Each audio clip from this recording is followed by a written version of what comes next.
Hello, everybody, and welcome back to the Triforce podcast, coming at you from week 10 of the lockdown, where we all now have to stay alert. Yeah, stay safe. What's that noise? You passed the test, Flax. You're alert enough. Thank you. Yeah. Get your karate costumes on. Yeah. And just be ready for anything. Just get ready to rock and roll, because you never know when. Yep. You never know when the shit's gonna hit the fan. You want to have a welding mask on for when that happens. Yeah. You need Get your ultimate protection. Yeah. Get in the ring. Yeah. Get yourself greased up. Just get yourself ready to wrestle with anyone who tries to come close. Oh, just push them out of your ring. I am ready. This is a nice topic that you mentioned, because recently wrestling. Well, yeah, it's topical. Stop watching wrestling. No, it's topical for me though, because recently I've been questioning whether or not I've been going insane or not during this lockdown. I didn't really think that the lockdown affected me too much. You know what I mean? Like, I thought I was above it all because I've kind of been living like this for the past 8 or so years anyway. So sure. Like it's no different for me. But I've been playing Fallout 4 with a lot of mods recently, and I'd say the bulk of my playtime recently has been pitting people together for gladiator-style combat. Like, I made an arena where I forced my settlers to fight to the death. And once one of them dies, I have this whole series of machines ready to process their bodies and all of their belongings into junk and meat, and then I've got another mod that is able to can the meat into like Soylent Green, which gets deposited into a bath. And I'm not even joking, I spend like about 8 hours a day doing this, and then even sometimes at night I come out and try to like refine the process a little bit more. And I just had this like weird epiphany yesterday where I was like, I'd stop what I was doing and just think, what the fuck am I doing? Like, why am I spending so much time on this? So much? Why am I enjoying this so much? Yeah. It's like the machine that sort of dismantles a human being in this game makes this really odd squelching sound. Somebody in Twitch chat likened it to fisting a bowl of custard. That's the kind of sound it makes. And, you just see like meat come out the other end, and like, it sounds awesome. Pelvis bones. Sounds horrible. Sorry. Yeah, it's weird.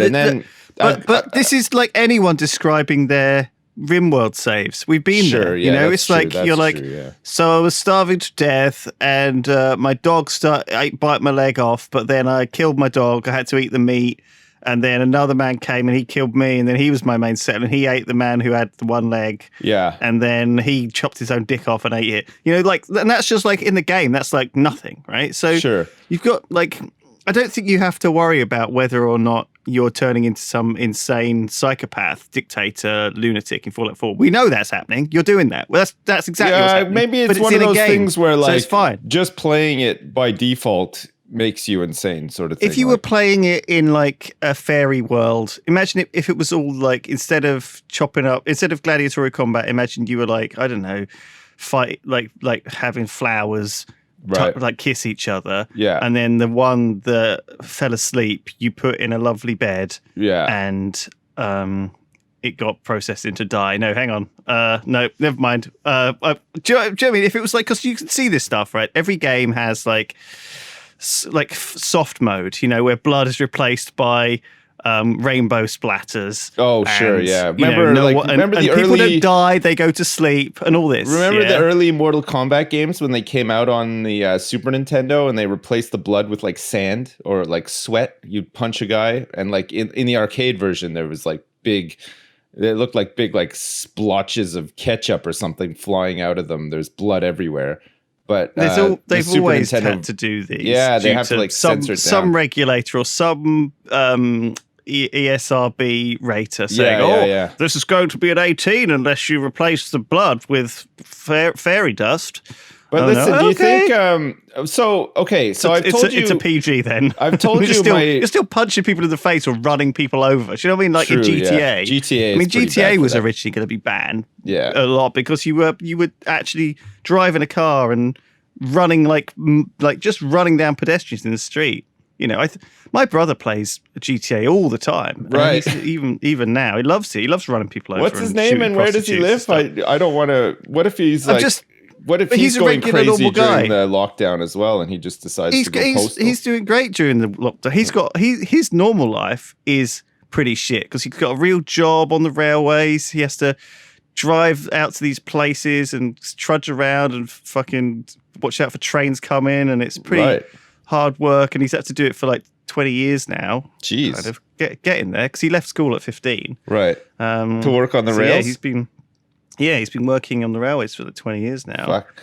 And it's crazy to think that that's the thing. And it's well, I won't say somebody's got to do it. I mean, but it's kind of like a hard job, and people get like, like you can imagine if you're a fisherman or something like that. So that's a hard job. That's like, you see these old fishermen and they look fucking knackered when they've been on the boats. For they're all weathered years. And stuff. They all have like, they always have lozenges too, right? But like a hickory pipe as well, which I'm not sure about that combo. From my brother's angle, I feel like he's looking better than ever. He's had like a good couple of weeks, 4 weeks, 6-8 weeks off. All right, so listen. Yeah, he's having a great time doing his house. I've told you my dark secret about the kind of mods that I use in Fallout, but what do you think is worse? Do you think those are worse, or do you think the ones where like there's a lot of mods for Fallout 4, as you can imagine, being a game that features human beings and stuff like that. So of course it lends itself that there's lots of mods to nudity. For example, provide shaved pussies for all of the female companions. Good Lord. Fully nude mods, all that kind of stuff. I don't have any of those. I'm not really interested in those because I just watch porn or whatever.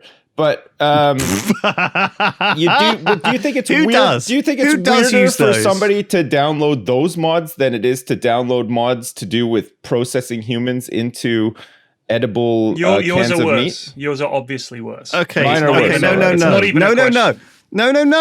No. Right. So what is worse though? Also, like loot boxes in Overwatch. What if you only play Overwatch and spend all your money on loot boxes and it's this mindless grind? Okay. Right. Versus a game like Fallout, where albeit you are building a hell machine. Yeah. At least I neglected to mention as well. There's an area behind glass where the bones of all these people drop into. So there's just this gigantic container full of bones called the Bone Zone. And it makes this really gross clickety clacking sound constantly because the physics are like a bit bugged. So there's like, I would say there's got to be about 100 people's worth of bones in there. And anytime you walk by this thing, all you hear is like clack, clickety clack, clack, clack. You know what I mean? Like, it's something like out of a shitty 80s horror film. So in what way is inevitably people fancying female representations of video game characters? Mainly because most of the people playing games like that are dudes, right? Young dudes. So they want to have all the nude mods and stuff like that. I don't know. I think the demographic is shifted. I don't think 18-year-olds are installing nude mods. I just wouldn't. I don't know how I would. You know what I mean? Like I would feel uncomfortable playing those mods, whereas I don't somehow feel uncomfortable. I think it's because if you get caught with those kind of nude mods, it's like, really? Like you're into this? That's what I mean. It's creepy, but that's what I'm saying. Is definitely disturbing, and I think one is more expected and understood than the other. And yours, to me, is really quite disturbing. Right. Okay. No. To me, it's not at all. To me, it's like you're playing a kind of more fun version of Satisfactory, where you're just building like a cool machine. Yeah. But this is a cool machine. You're using your brain. You're using your brain to like set up a production line. Like if you were working today, Sips, if you were growing up today in like, I don't know, China, let's just say China, where they're trying to automate everything and they have all these young kids and they bring them in and they're like, okay, you three genius whiz kids are going to make this factory that employs 1,000 people.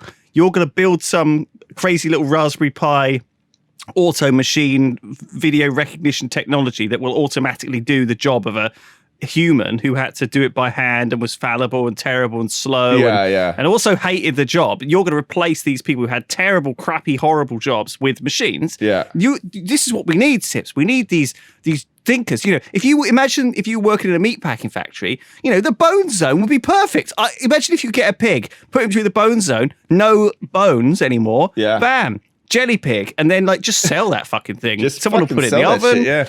You could do it with piglets. There's Like that would be delicious because the meat's a lot more tender on piglets. You're right. I stand corrected. This all sounds so much more sane when you put it that way. There's another mod. There's another mod called the Innie fix, which fixes those troublesome outie vaginas in the wasteland to innies instead, which is much more pleasing to the eye or whatever. There's a whole mod. So I thought you were talking about belly buttons. No, there's a whole. No, that was my first assumption, but then I realized there's a whole mod for just that as well. I still think like I get what you're saying, Flax, but I don't think I'm the sickest person out there in terms of. Oh, I'm not saying you're the sickest person out there. I mean, I'm just saying that what you're doing is colossal tits mod. There's like all these like new like sexy power armors and stuff, and like man, I wouldn't be caught dead with those. I mean, I uninstall them every time I go to stream just in case people see, but you know what I mean? Like, what if like my wife walked in and she's like, "Hey, what are you playing?" Oh, geez, and I just installed like the Innie mod for fall. You know what I mean? Like, it's just kind of weird. I just feel it's kind of weird. Even if I didn't have a wife, like, what if like my mom walked in and asked me what I was playing, or like my kid brother, or like my older, you know what I mean? Like, I wouldn't want anyone to catch me like playing with those mods. However, I don't have a problem with people. Hey, what are you playing? You know, I'm just processing some meat here. I'm just killing a bunch of people, or they're killing themselves, and then I'm turning them into canned meat. I don't have a problem with that somehow. I don't know. I think it's the amount of time you've spent, and this is how long has this been going on for? Oh, weeks. Like weeks. Like some days, like some days. Well, I mean, I've got a whole Twitch chat that are like along for the journey as well. I'm right? sure they're loving it. Well, they get to bet on the fights and stuff, and yeah, like, it's great. It's great. I'm just saying. We got champions. You're also doing this off stream, aren't you? Well, I got to do like some setup and stuff. What are you doing? What are you doing, P-Flex? Playing Dota. Oh. What's worse? No, come on. I mean, Dota's respected. What are you talking about? Dota's become now like a fine traditional gentleman's esport, right? It's been around for so long. I feel it's like, you know. Have you tried the very respectable, that new sort of one lane version that the guys what's it called? Pog. Is that what it's called? Yeah, Path of Guardians or something like that. Yes. So I play that all the time. We love it. Do you? Oh, that's the one you got to do like gambling for, right? No. It's what turbo mode should have been. Oh, right. Listen, I don't know if you're playing the same mode, one actually, or talking about the same one. The one Lewis is talking about has a gambling element to it, where you can like bet on results and you get more money to upgrade and stuff. No. This is just 3v3. There's only a mid lane. The map is slightly different, and you just have to. It's like crazy amounts of money that you get, and you level up very quickly. So I know that Shannon, aka Suns Fan, and a bunch of other guys at Dota Cinema made this, like Neil and guys like that, and it's brilliant because you can play a game in like 15 minutes.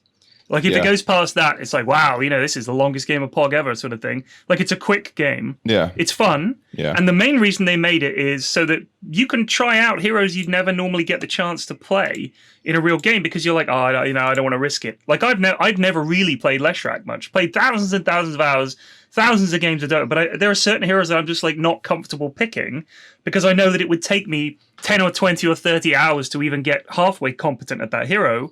And I tend to, pick the same kind of things and stuff like that. Whereas in Pog, I can play whatever the fuck I want. And I can try out all kinds of different item builds and see what's effective and practice those heroes. And that was something they really wanted to do. And Dota has not had that forever. It's been nearly 10 years, and that's never existed. Yeah, so I'm so happy. True. Yeah, it's a really fun. Years, a really fun game. Yeah, I was going to give it a go, actually, as well, because I think it's something that it's like Dota with I don't know. It feels a little bit more like you're interacting with other people too, because oftentimes you play Dota and you're either solo in a safe lane, or solo in the jungle, or solo in the mid, and other people are there on your team, but they're not necessarily interacting with you for the first half an hour of the game. Yeah. Yeah. I mean, if I'm streaming Dota and I'm playing as a carry, which doesn't happen that often, but on the occasions that I do, for the first 20 minutes of the game and much of the rest of the game, it's just me hitting creeps. Like I've won games of Dota where I've had loads of farm and I've got 3 kills because it's only at the end that we're so big. They were like, well, all right, yeah, I'll just come and we'll just win. Because, you know, I've reached that carry status where at this point my hero is essentially unkillable and we can win. And as a streamer, you're thinking, is this entertaining? Like, is it fun to watch someone just going whack, whack, whack and just acquiring money? Yeah. And much of the time, I would have to say, no, it is not. So I tend to play initiators and team fight stuff because it's more fun to watch, you know? I've been playing, this week I've been playing a board game called Arkham Horror. Oh, yeah. Right. And I'm playing it after I played a game called Eldritch Horror, which is made by the same people. Yeah. And also, that's made by the same people who made Mansions of Madness. And they've got the same characters. It's Fantasy Flight Games. It's like a kind of a series. Mansions of Madness is kind of a board game with an app, which you guys have played, I think, where you... the app sort of tells you what to do and spawns enemies, and you kind of, it's set in the kind of Cthulhu mythos universe of all of that eldritch spookiness in Arkham, in Massachusetts, in 1925, whenever it is, kind of. And so it's a bit, you know, and I don't know much about that setting, and I'm not very good putting myself in it. It's a setting which I would like to get into, but I just haven't been exposed to enough. The interwar years is what you say. Yeah, and you know what it is? It's the kind of noir detectives and the sexy dilettantes and I don't know, trumpet playing guys. Do you know what I mean? Kind of, it's kind of a very unique setting. Right. Anyway, I've been playing these games because they're co-op, where you're kind of, and they've got very good automated systems to have players play together against them, or they've got campaigns. Right. And so part of the game, because it's co-op and because of that, like, not only is the game very heavily campaign based, i.e. there's 20 or 30 different stories, like little D&D adventures to play through with your friends.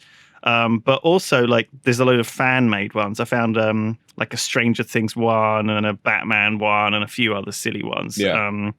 But it's like the one I've been playing at the moment is what's called a living card game. And obviously I'm super into card games, you know, always have been. And this is rather than a collectible one, which is just random packs like Magic the Gathering or Hearthstone.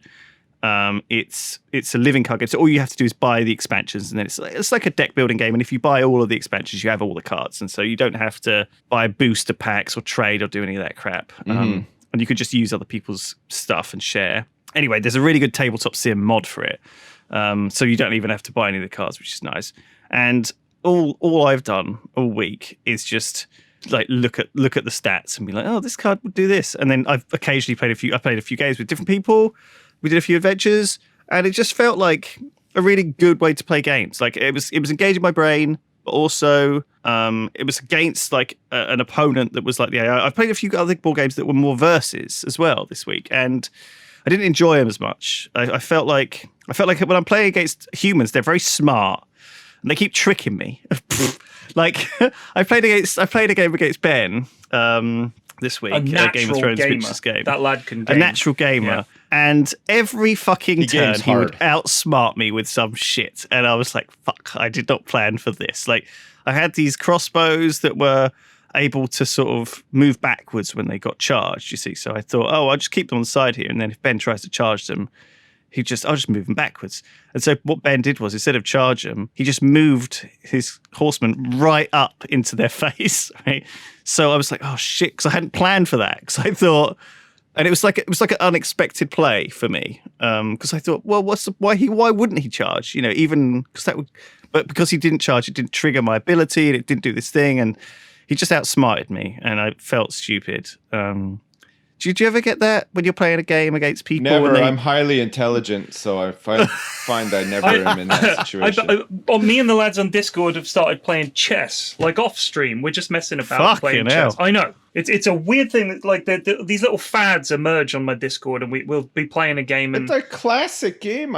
There's nothing weird about that at all. No. It's just strange that we've suddenly decided after we've been hanging out together playing games for like 5 or 6 years. And have now you like chess tipped over a certain age? I don't know. Chess is acceptable. I don't know. Like we just play it, and can you imagine if there was a Fortnite Discord it's like and they when- started playing chess on there? It's like when It's Hat weird. Films were doing like playing Monopoly and stuff like that. Stuff comes back round, you know, like It's just games that you interesting. played a Yeah, long it makes time it- it ago. makes You it feel change. like playing again. It's like you've just gotten into like an old school drawing room. It's like I know. a gentleman's It club. is, You yeah. go in and with your suit, your like tweed suit. Cigar, sir? Oh, yes, please, Jeeves. You get your cigar. You walk in. You fucking... Brandy, sir? Yes, of course. You sit down at the fire.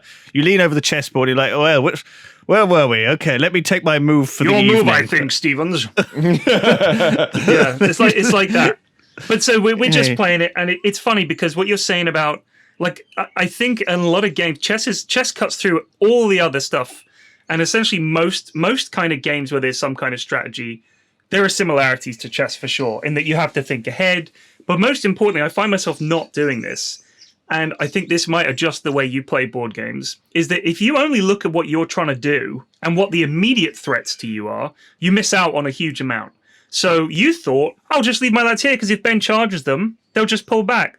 But you know that Ben knows that. Like, you know that he knows that your crossbowman will just pull back. So he would never charge them. So he thought of something else. So in reality, you were thinking about what you were going to do, but you weren't anticipating what he was going to do. And the whole point of chess really is having to think about your overall goals, not really just waiting for your opponent to make a mistake, but trying to build a strategy that's like 3 or 4 moves, bim, bim, bim, bim, and suddenly they're in big trouble. So you've got to plan ahead, but you've also got to think, what could he be doing? Like, no one moves a piece just to move it. No, but that's where madness lies. This is like that Cthulhuian nightmare, because then you start getting into like, what? So if he knows that I know that he knows, that I know that he knows, that it starts doing this cycle. You can't do and that. then you all go fucking crazy. No, I'm just saying that a lot of the time when I'm playing games, I do this myself. I'm thinking about what I'm going to do, and I'm not thinking about what they're trying to do. I think another thing you could try as well is maybe just being better at the game. Yeah, just get good, essentially. Just get good at the game instead.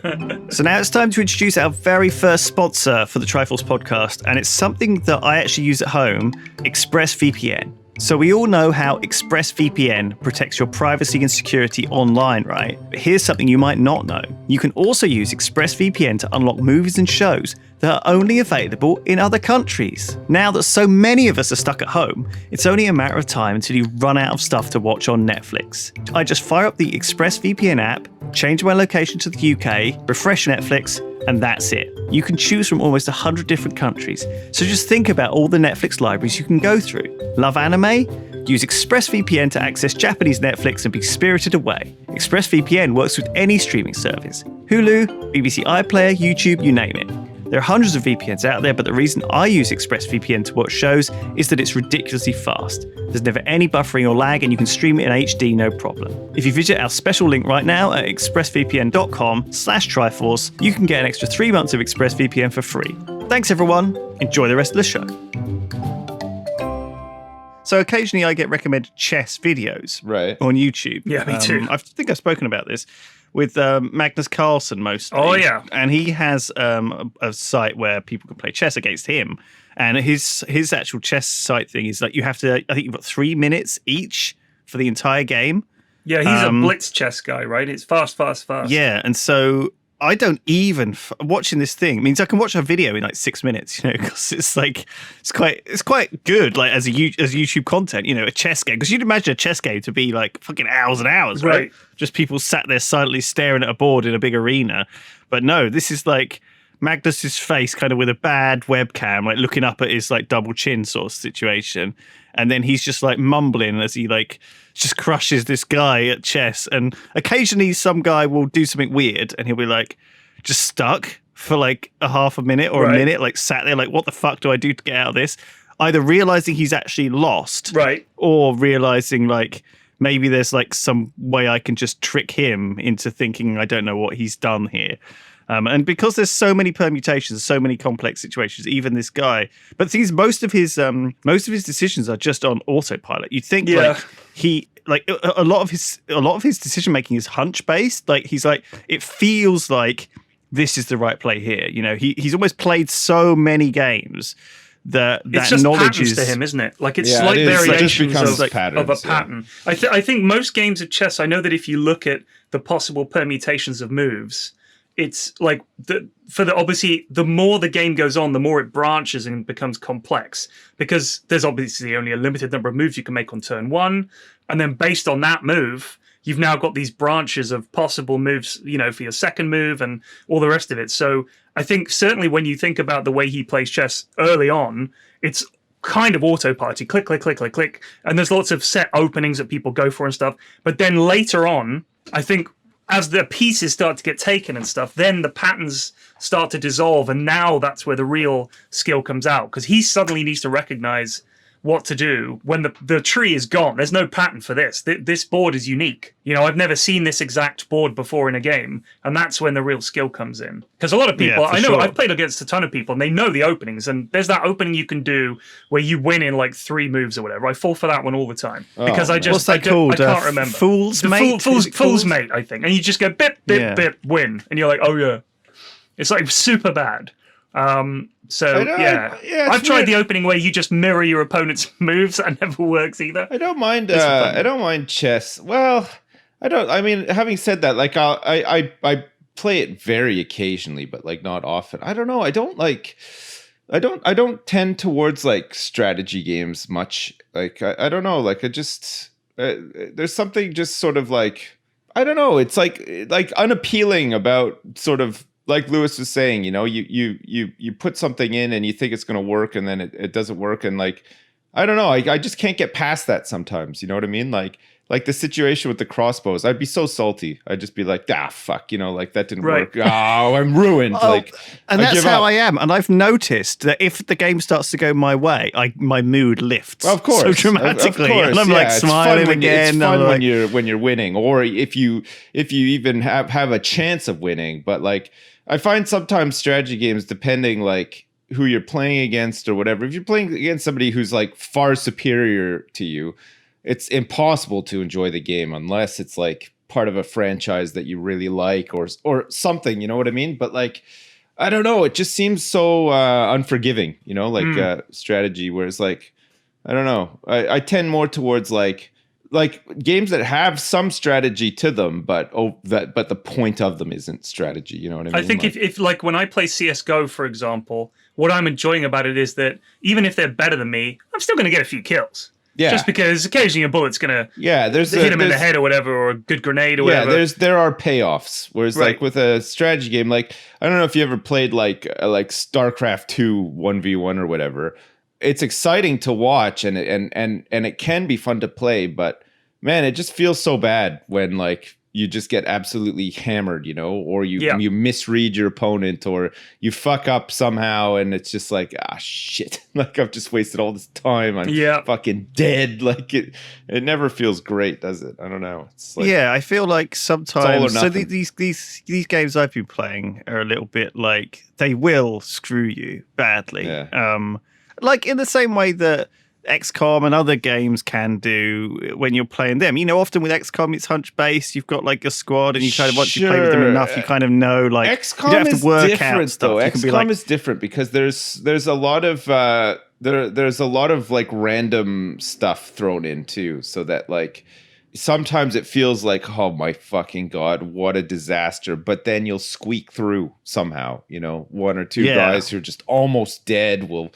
You know, you'll just the luck will shine on you. And that's a well-balanced game, really. It's like mitigating bad luck, having enough to do that. And those moments you just live for in that game, right? Yeah. And then the whole telling a story along the way is so good too, right? Like, you know, these persistent. That's the art of that's the art of it. Yeah. So it feels like these games that I've been played are quite tightly tuned. To the point where, you know, fucking you're being chased down a corridor while there's like a fucking horror coming out of a portal, and also like there's a room on fire that's spreading, and then like the floor's falling out on one side of the room, and you've got all this shit going on. You're like, you just have to sort of try and get through it. Yeah. But yeah, like I enjoy those experiences. It's not the same with a player. You know, a player will just be teabagging you at that point. Yeah. You know, fucking noob.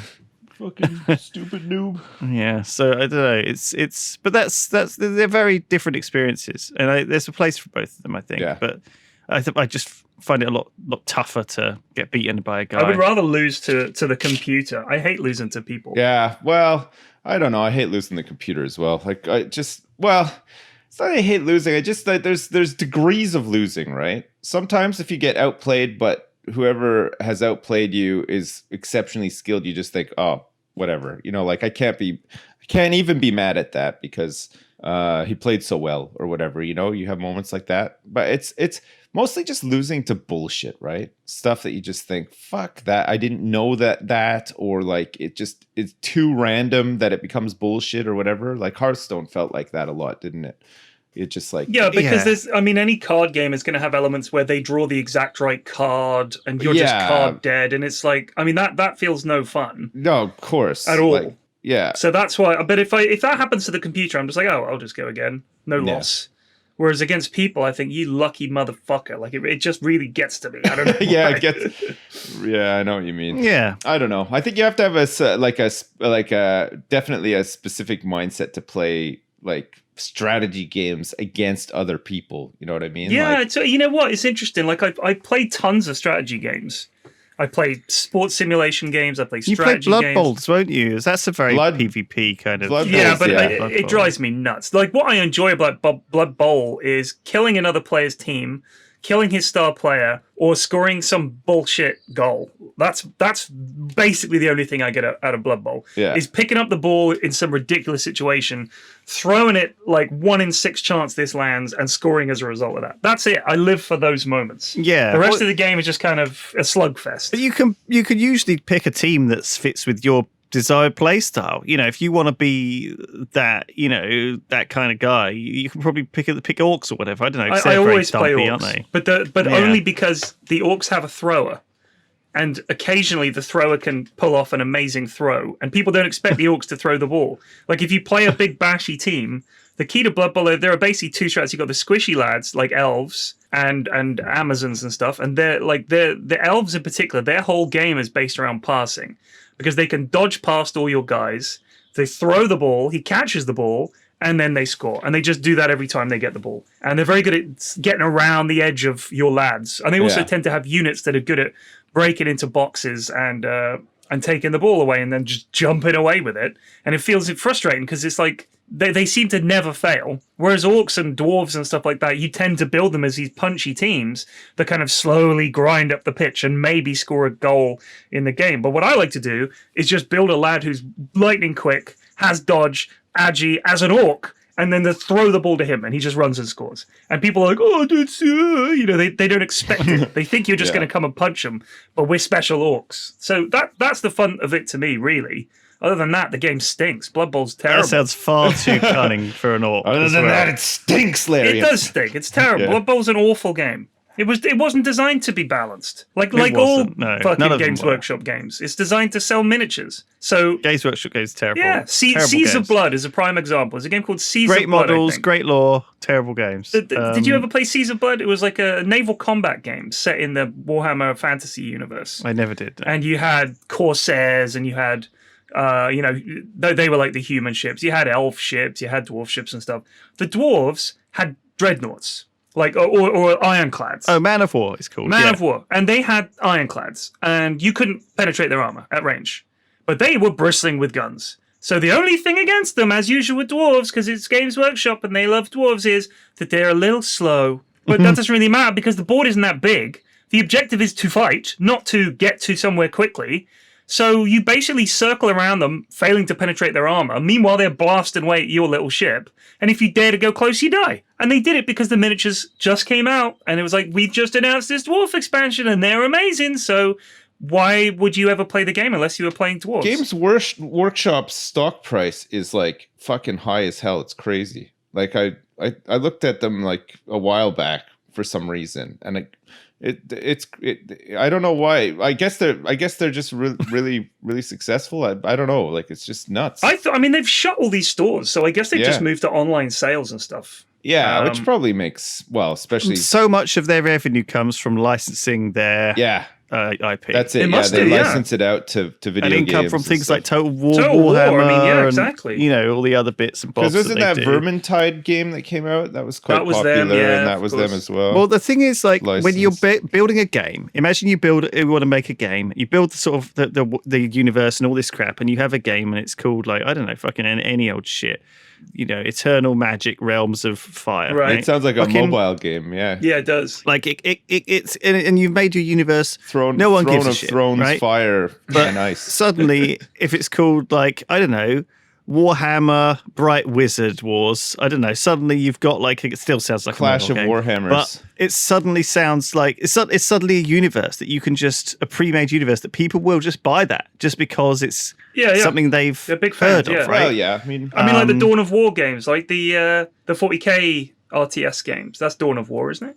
A lot of times games will just be made and then skinned with a universe. You could even make a blank slate game, and shop around once it's made and find a universe to skin it in, whether it's going to be Game of Thrones or because wasn't the Dawn of War stuff was basically just Company of Heroes, but it was Dawn of War. Yeah, and the same thing with Total War. Total War, new engine, unit skins, and they've been making it for 10 years now. Total War Warhammer, but wait, no, that just only came out recently, didn't it? Total War Warhammer. Warhammer 2 just came out recently. Oh right, yeah. Okay, sorry. So that right. I say recently, like 2 years ago, probably now. It's interesting, like old IPs that 3 years ago that sort of stand the test of time. They stay around forever. I mean, like Warhammer has just been around for as long as I can remember. I've never been into it or whatever, and like the 40k stuff and.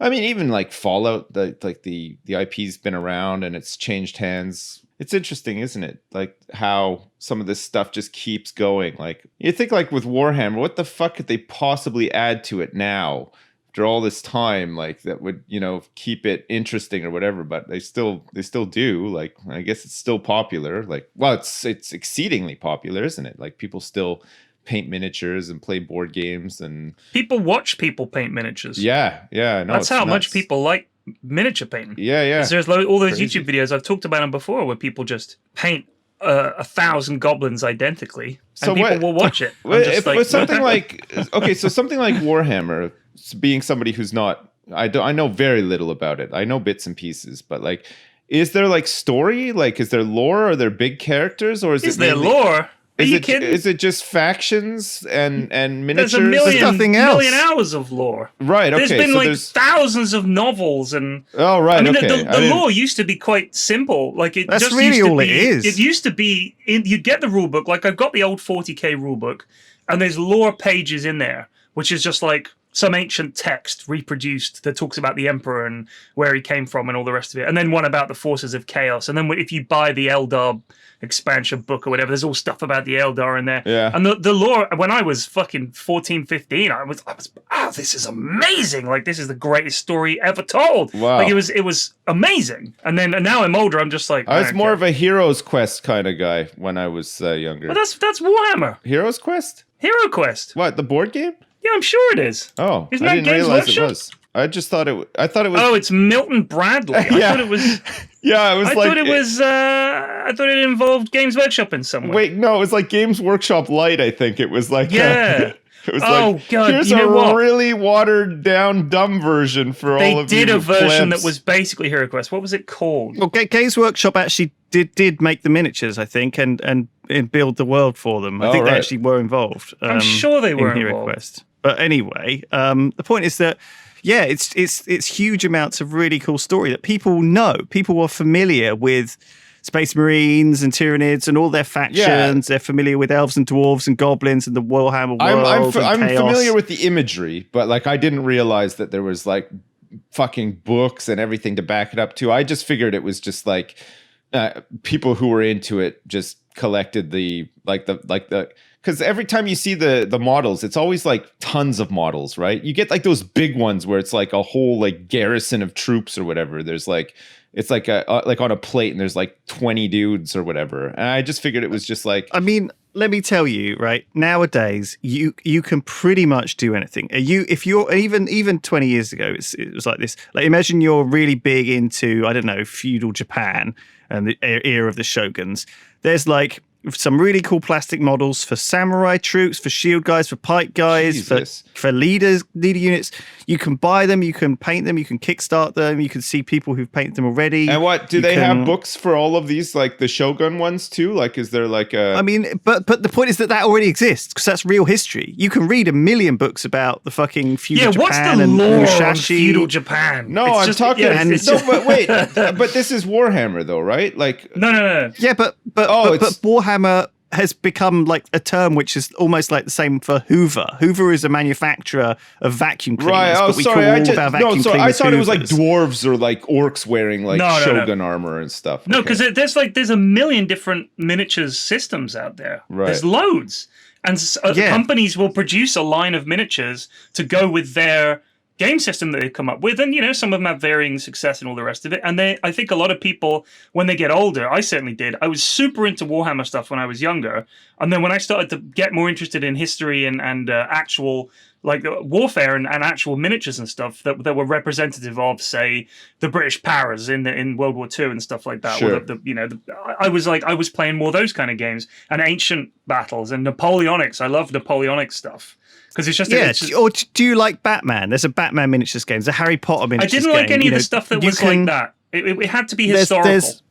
All these things exist, and some of them are pretty bad games in themselves. Some of them are okay. Man, I'm such a simpleton. I've realized, like, all I played was like the only board games I ever played when I was younger was like Hero Quest and Axis and Allies. But here you go, right? No one actually plays these fucking board games, Sips. Most of the people just know the lore. They buy these expensive tiny toys that are unpainted. They paint them themselves, and then they hope that they can get one of their friends to play with them. Okay, right. But as always, it's like the game is like 50% buying miniatures and 30% painting them yourself, 10% looking at them, and then 5% actually using them to play a game with someone. Because then you have to get the rule book out, you have to figure out what the rules are. Oh my god! Like me and Alex actually played the Fallout miniatures game about 3 weeks ago. Was it? It was actually before lockdown, it fun? so it was probably even longer, ages ago. It feels like 3 weeks ago, but it was 10 weeks ago. Just before the lockdown, me and Alex played the Fallout miniatures game. It took us about 3 hours to learn the fucking thing. Basically, you start off with the guy that came out of the vault, Sole Survivor. You can pick a couple of different ones, and a dog meat. Did you paint them? And you have to fight like super mutants and ghouls. Yeah, Alex painted some. I just inked some ghouls so they were brown and glowing. It's like a piece of piss. But you're in a unique position. Because you go Did you to make work a meat factory? And everyone there at your but everyone at your work plays games and will play board games. I don't know anybody in my area that plays board games. But you're not unusual. You are the normal person. That's most people. Like very few people actually ever get to play these. You need to games. join a club. Like that's why board game cafes are a big thing now. But I feel like there's one in Richmond near me, and you can go there and play board games. You can drink. They'll do food. You can hire their board games. There's one close to me. There's like a club of people that get together. But I always just figured that like these guys probably know each other or have like a long-standing sort of like relationship with each other where they play certain things that they like or whatever. I always feel like if I like I like the sound of that Fallout miniatures game or whatever. I always feel like if I went to one of these places like, hey guys, what's up? Want to play some Fallout miniatures? I'd be, no, we're too busy playing fucking Hero Quest, and we got a Axis and Allies game on the go here too. We don't want to learn your game or that's what I feel like it would be like. I'm sure it is like that. I think it would be like that. Yeah. So, but I think it's up to, as always with anything in life, I've found that it's up to me to galvanize people to do the things that I would like to do with them. Right. Yeah, you got to motivate people a little bit. Get and it's tough, right? Because people are usually down for anything, and especially if they don't have to prepare. It's like the classic thing of Dungeons and Dragons. It's easy to find people to play Dungeons and Dragons with, but it's hard to find someone who wants to run the fucking Dungeons and Dragons. So you always end up having to do it. So if you actually want to play Dungeons and Dragons, you either have to be lucky that someone else is running one near you, or just reply quickly when someone invites you to do it. And then, that's how it is. It's a funny thing. But I don't think you are missing out, really. But nowadays, certainly with Tabletop Sim, there are, I'm sure, a wealth of resources online for you to go into Discords and find people. And I bet you there probably isn't. I love the idea of tabletop sim, but I hate it's just it feels even fiddlier to me than actually playing with the real. It does. Thing. Yeah, you've got to like the physics of picking the dice up and stuff, and it just feels like so tedious. And in fact, that is one of the main reasons I think that I don't like tabletop sim. Because one of the main reasons people play miniatures games, and I'm sure a lot of people listening right now will agree, that playing them physically is such a big part of the game. You want to look at your little lads. Yeah, of course. But you also want to stare into the eyes of the enemy you're about to vanquish, and they know at that moment they're about to eat your shit and stuff. That the tabletop sim is a great way to learn a game if you haven't learned it, or set it up. So often they're like, some of these games have this specific setup. If you can load it up in tabletop sim, do it, go through it yourself. Like you could even do a practice game on your own if you can't find someone to teach you.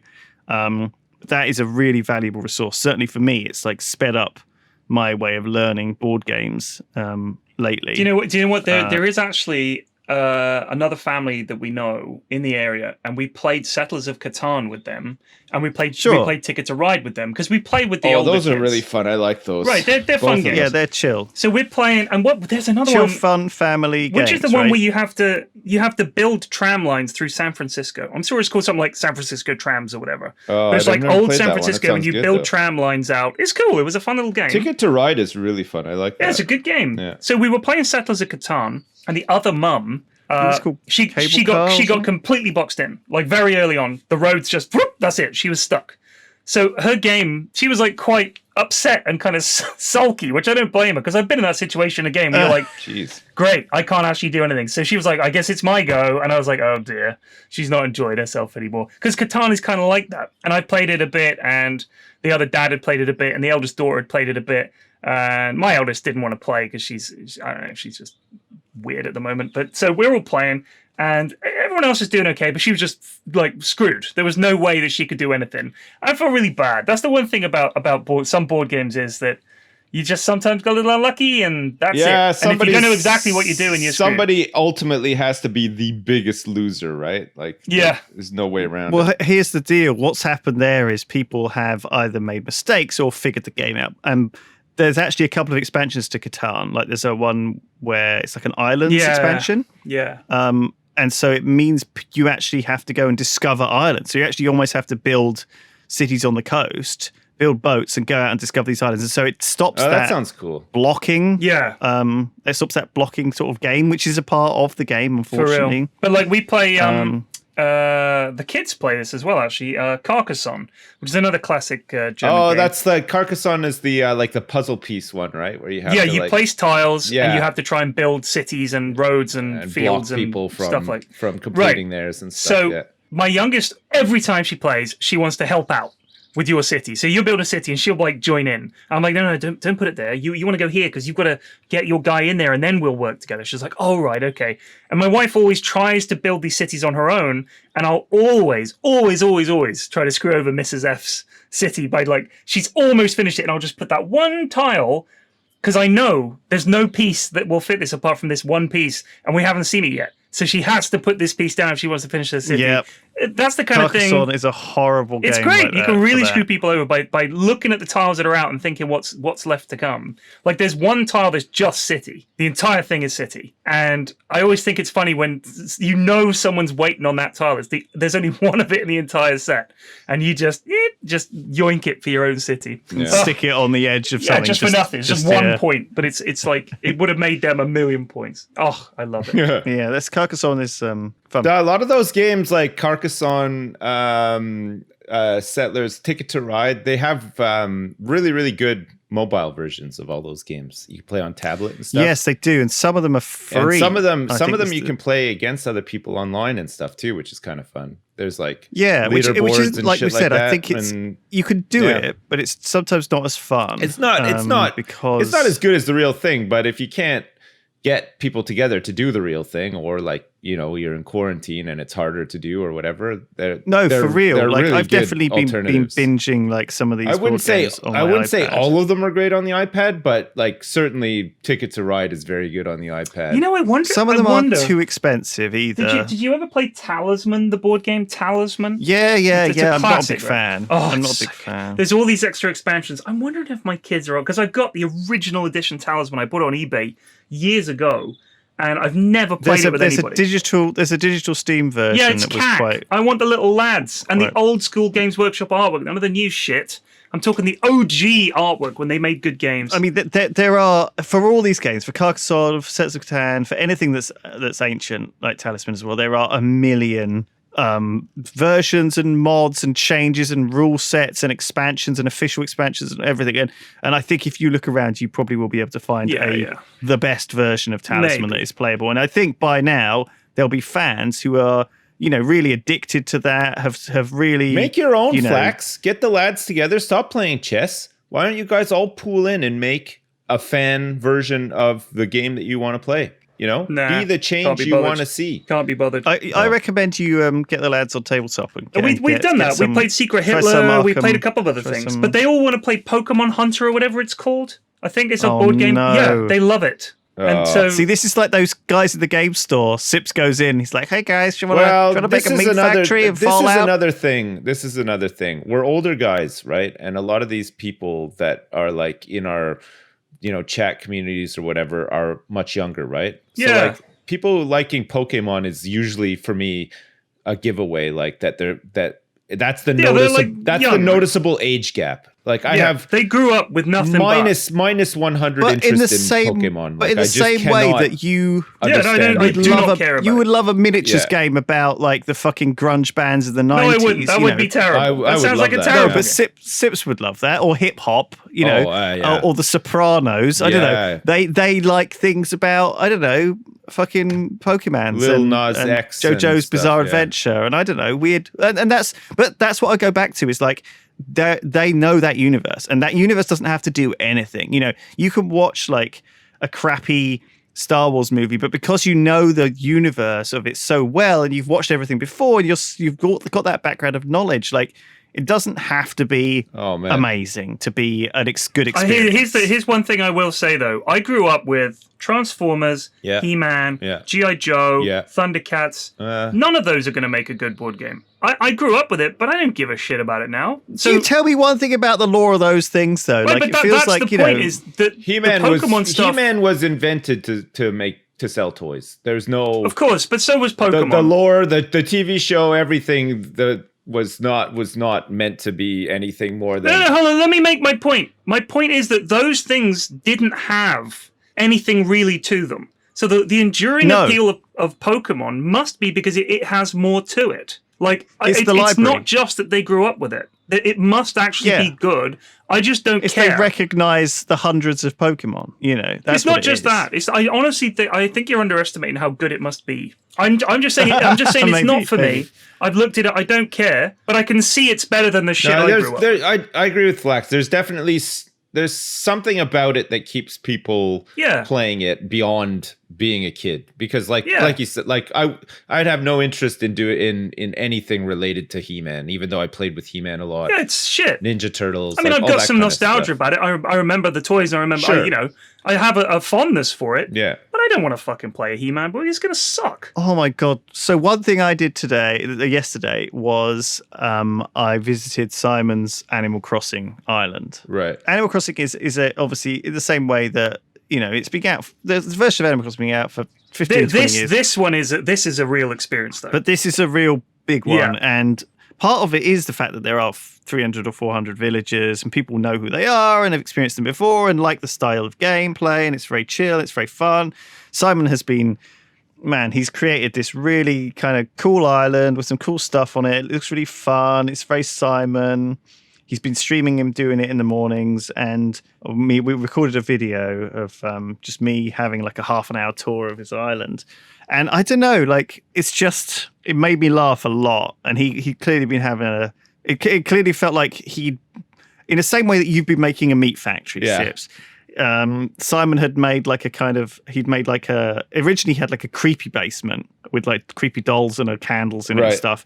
And he was making like a pentagram down there, but he eventually turned it into like a kind of nightclub. Okay. And then he's got like a really cool study, and he's got like a kind of panic room behind a bookshelf that you have to push the bookshelf. You go behind the panic room. The panic room's got like a golden throne in there, and he's got like a special costume with a King Turdington golden suit on. It's just, man, it made me laugh my ass off a couple of times, and it felt like, I don't know, wholesome, but also like something that he'd obviously really, I don't know, just gotten invested in, felt like he was enjoying it, and also something that he clearly wanted to go back to out of the stream, you know, in the same way that you're enjoying. So coming back to your Fallout thing, I don't think it's a problem, Sips. It sounds like a problem, and you might worry that it's a problem, but because you're worried that it's a problem, it's probably not a problem. I don't want my kids to see it. I think it's... I don't agree with that, because, you know, I mean, Son of Sam wrote on the wall, "Stop me before I kill again." Right. He knew what Son of Sam was doing was not cool.